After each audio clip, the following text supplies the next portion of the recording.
Salama, bien-aimé dans le Seigneur, c'est bien moi, votre sœur Déborah, l'humble servante du Seigneur et la vôtre aussi.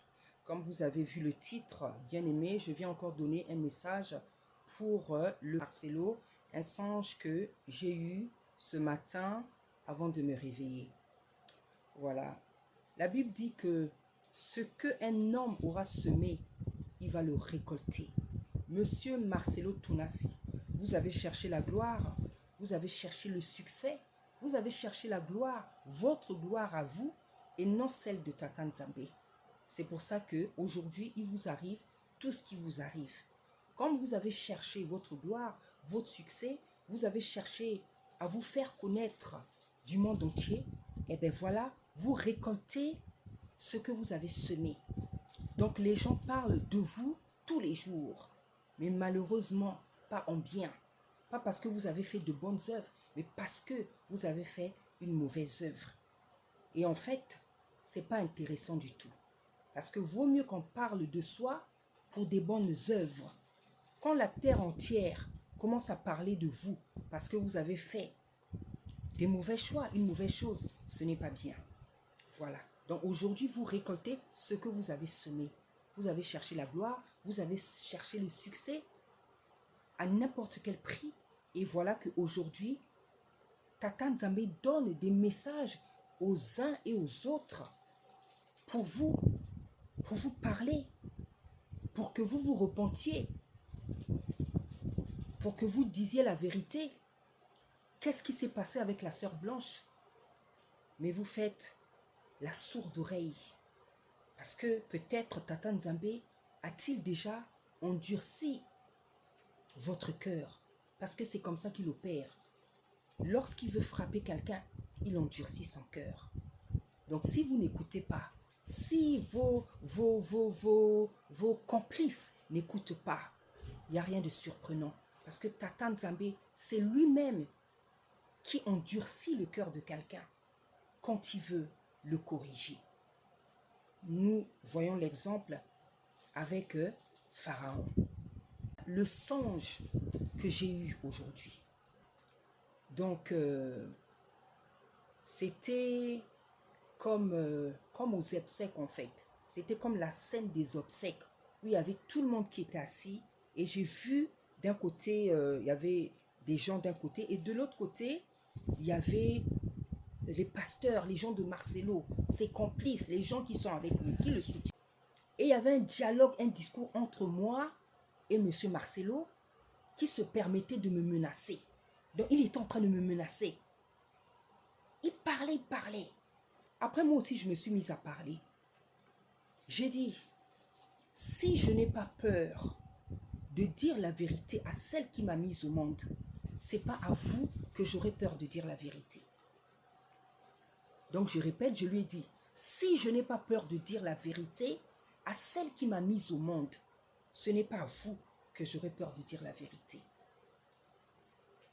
Et pourquoi Tata Nzambe sort le nom de ma maman? Prends l'exemple de ma maman. Parce que la Bible dit, honore ton père et ta mère. Nos parents sont des personnes que nous sommes censés respecter, honorer. Parce que c'est eux que Tata Nzambe a choisi pour qu'on vienne au monde.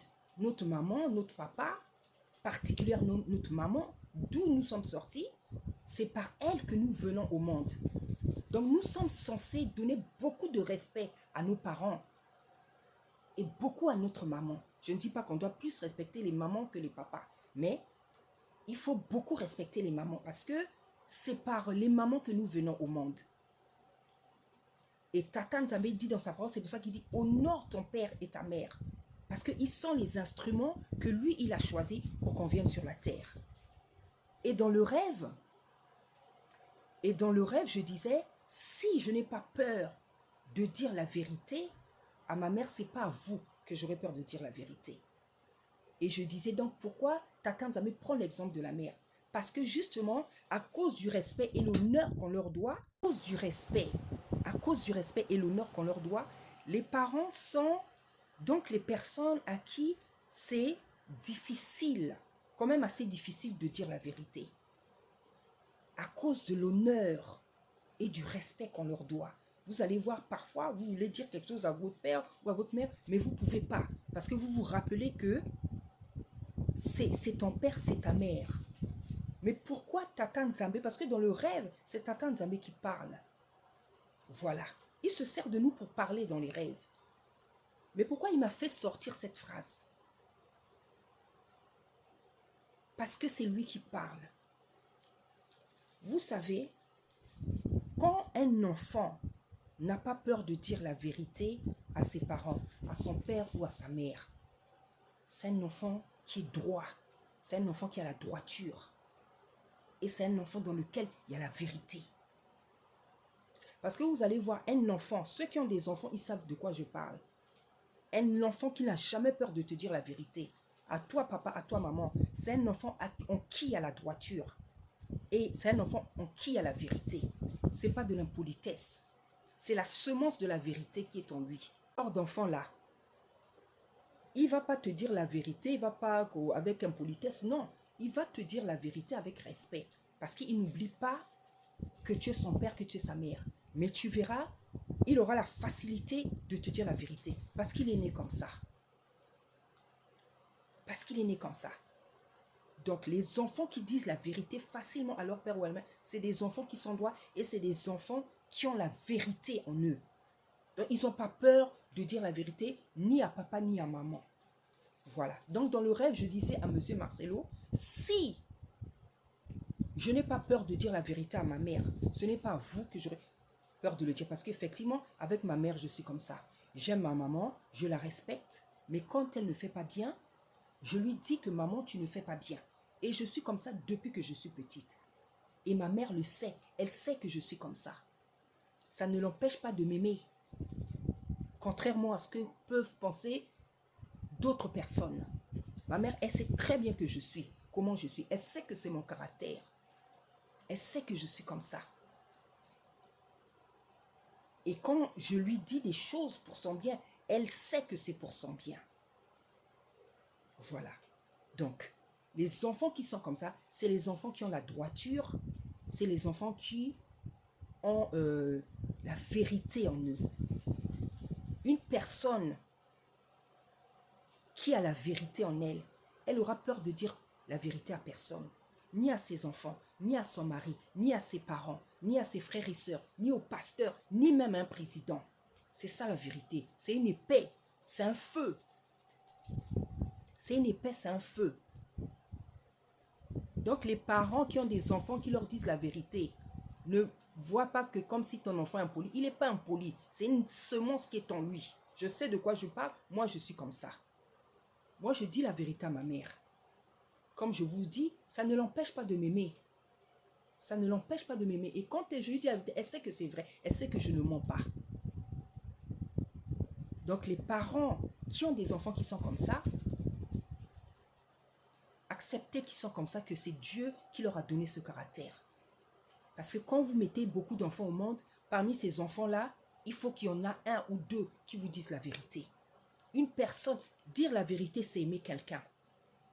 Ne pas dire la vérité, c'est flatter, c'est l'hypocrisie. Quand on aime quelqu'un, on lui dit la vérité. Mais quand on ne l'aime pas, on le flatte. On accepte ses bêtises. Donc voilà, c'était comme ça. Et quand je lui disais ça, il commençait à faire, il a fait un truc bizarre là, comme s'il voulait faire le judo. Et il m'a dit, il a fait quelque chose comme ça. Et puis il me dit, dans le rêve, il me dit, tu veux que je te fasse un de mes trucs. Dans un de ces trucs, ça voulait dire que tu veux que je fasse quelque chose pour te tuer, pour te sacrifier. Je dis fais. Je dis à Marcelo, fais. Et moi-même, je commençais à faire des trucs, comme si je faisais le judoka. Vous savez, comme les gens, les arts martiaux là. Voilà. Je faisais des gestes comme les gens qui font les arts martiaux. Tu sais, les gens qui sont tout seuls là, les Japonais, ils font des... Voilà.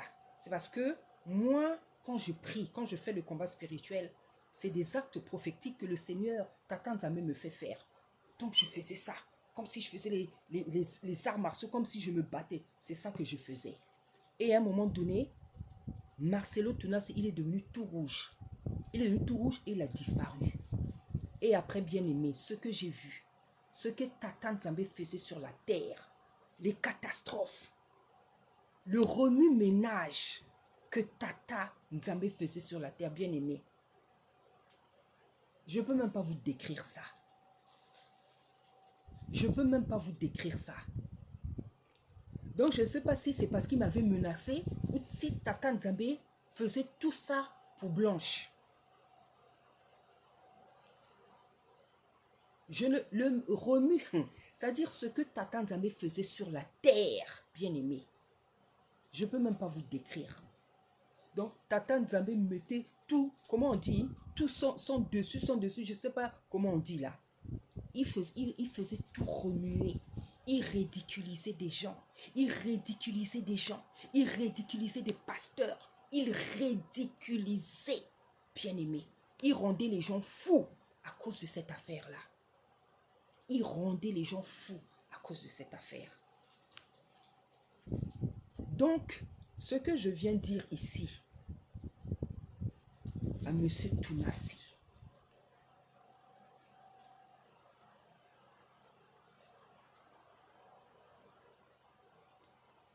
papa, vous avez fait passer Blanche. Mais ce n'est pas tout le monde. Ce n'est pas à tout le monde qu'on touche. Ça, il faut que ça soit bien clair dans votre esprit. Ce n'est pas à tout le monde qu'on touche. Il y a des gens à qui on ne touche pas. Je le dis souvent dans mes vidéos. Parce que je sais de quoi je parle. Il y a des gens à qui on ne touche pas. Il y a des gens qu'on ne provoque pas. Parce qu'il y a des gens sur la terre, quand vous les provoquez, vous cherchez à les tuer, à leur faire du mal. Vous signez votre arrêt de vie. Vous signez votre arrêt de vie. Ce n'est pas une menace. Je sais de quoi je parle. Je sais qui je suis. Je connais mon identité spirituelle. Et j'ai vu dans ma vie ce que Tata Nzambe est capable de faire quand je ne suis pas contente, quand je suis énervée.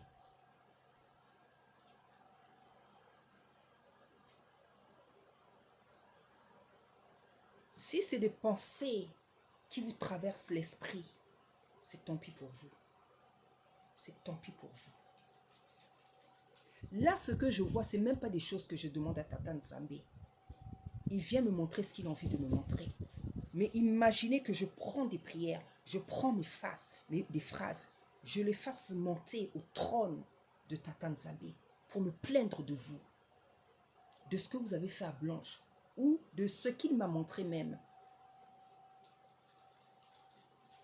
Papa, ta chute ne sera pas lointaine. Ta chute ne sera pas lointaine. Ne te cherche pas des problèmes. Tu en as assez. Tu as fait quelque chose d'assez grave. Tu as fait passer ta femme. Ne te rajoute pas des problèmes. Parce que jusqu'à présent, c'est Tata Nzambe qui me montre les choses, qui me montre ce qu'il a envie de me montrer. Mais je ne me suis pas encore plaint de toi par rapport à ce que tu as fait à Blanche. Parce que je suis une femme. Je peux faire monter des prières vers le Père, en tant que père, en tant que mère plutôt, en tant que femme, en tant que servante. Tu as assez de problèmes, papa. Ne t'en cherche pas davantage. Je sais qui je suis. Et quand je parle comme ça, papa, c'est pas pour te menacer. J'ai vu et je vois ce que Tata Nzambe est capable de faire pour moi quand je ne suis pas contente. Quand dans mon cœur, je ne suis pas contente de quelqu'un. Je sais de quoi je parle. Évite-toi ce problème. Parce que même si tu t'es mal comporté, tu as fait quelque chose de bizarre, tes enfants ont besoin de toi. Et il y a des gens aussi qui t'aiment.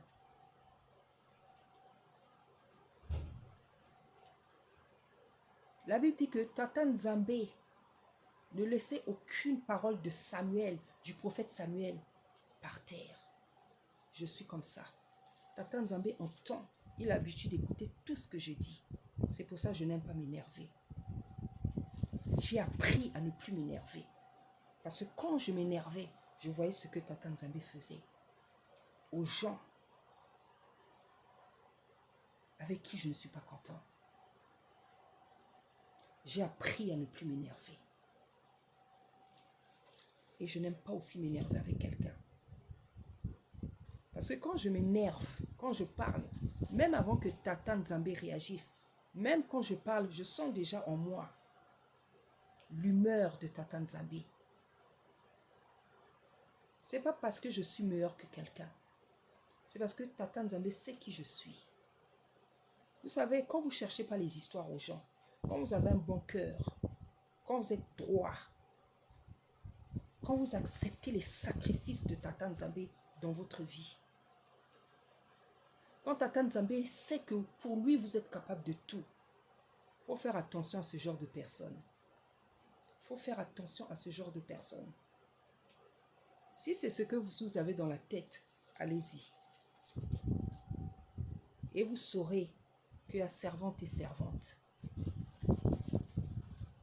Qu'il y a personne et personne sur la terre. Si c'est là que vous voulez vous aventurer, parce que votre confiance est assise dans vos histoires de la franc-maçonnerie, quand vous avez l'habitude de sacrifier les gens, vous dites que non, il suffit qu'on veuille sacrifier une personne, elle va passer.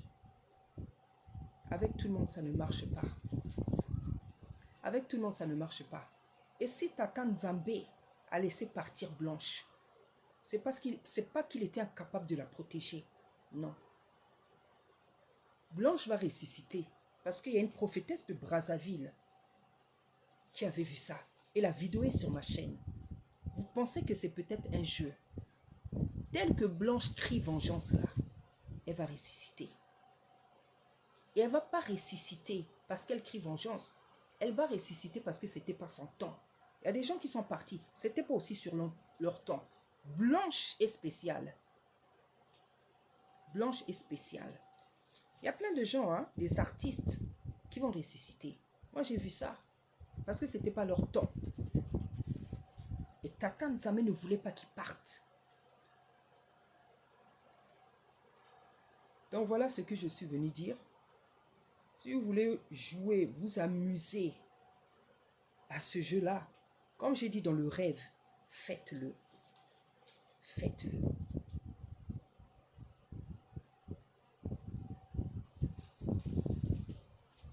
Et on verra qui est vrai et qui est faux sur la terre. On verra de qui sur la terre Tata Nzambe a besoin.